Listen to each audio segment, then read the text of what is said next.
How do you develop a strong inner circle? How do you win a relay race with your team? Because that's what's going to get you to the whole new level. It's going to take you where you're not at right now. And this is where Mark and I want to serve you today, because we have been working on this. Please understand, we don't have it down yet, so we're not coming to you as doing this perfect, but we're coming to you saying we're getting good at it. I've been with John for 17 years. The last 7 years, I've been his CEO. And John's been mentoring me literally weekly for the last 7 years, running his businesses. And you've been mentoring me. Yes. And you've been passing the baton off, and there's been a couple of times he took the baton back. Thank you very much. It's just because you dropped it. Yeah, something like that. I just picked it up. And there's been moments of great transition. There's been great moments of learning. But it's almost like now, even on the stage today, you are helping me with succession. And what occurred to me today, as I was just even thinking about sharing, you mentor in the area of your weaknesses. That's not calling you a weak business leader, but that's something that I do, Yeah. and it's not your strength zone. But you succeed in the area of your strengths. And what we've been working on over the last few weeks and last few months is some succession things, even in moments like this.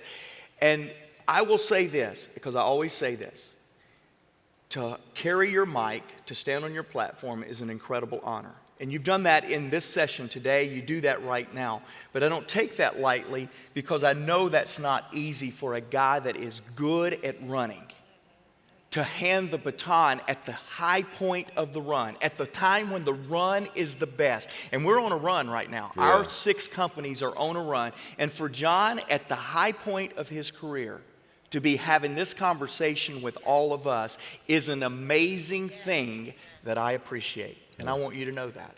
I greatly appreciate it. So we're going to talk, I'm done, but we're going to talk about 9 things that I asked John to give me. And he's a better teacher than I, so he's going to teach on them, and I'll give a little color commentary. But note this: I'm going to give 9 things that I told you I needed from you, because he needs 10 things from me.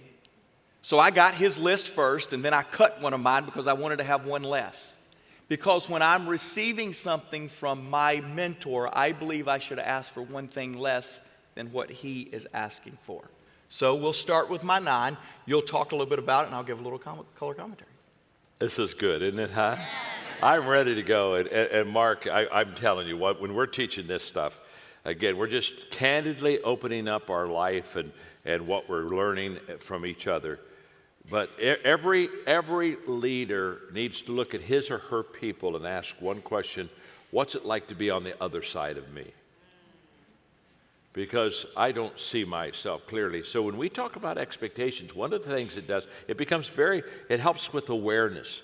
Because many times when I'm mentoring him, I become very aware of what I don't do well and where I am very deficient and where he can help me make it up. So as he said, he needs a little less of me than I need of him. But the first thing Mark needs from me, and he brought this up first. I mean, I think this was number 1 to you. I mean, I'm not sure that all of them are in order, but this one I think was his number 1. He said, John, I need proximity.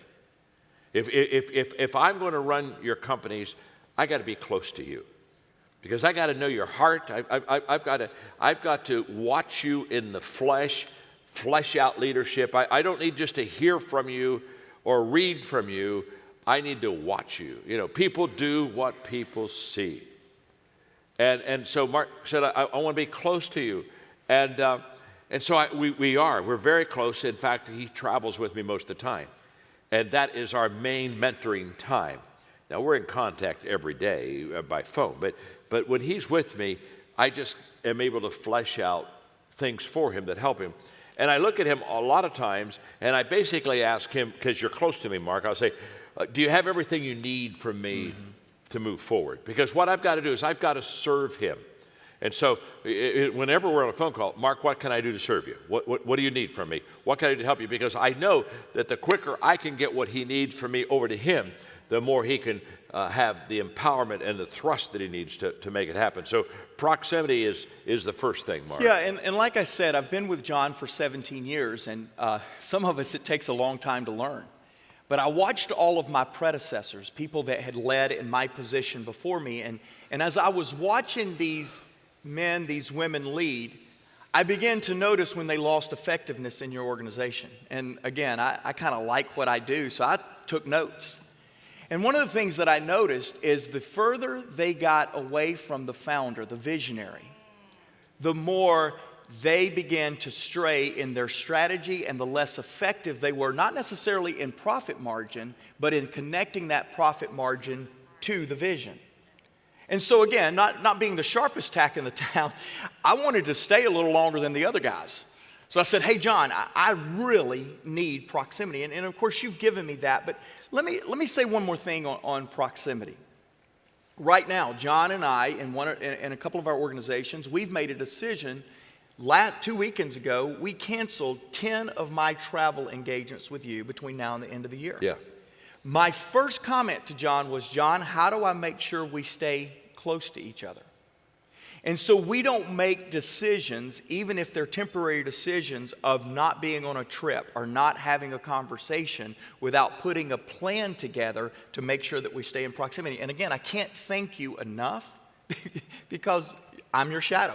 I'm with you all the time. But that's the only way succession, that's the only way handing off a baton is going to work. Have you ever watched a relay to where they went, hey, you, up there, catch, and keep running? There is no way to have a handoff if we're not close to each other in proximity. That's beautiful. And yeah, I'll say this, Mark. When you said you wanted proximity to me and we started traveling together, I used to look forward to what I was going to do to help people on the trips. Now I have a double kind of a deal. I look at what I'm going to do to help people that I'm going to go speak for or teach or whatever, but I also look forward to what I'm going to be able to do to help you and me as far as our relationship. So it's almost like, wow, I get to be with Mark again, so I get to pour into him because remember this, everything you pour into the people that are empowered and carrying the load for you, it all comes back in a high return.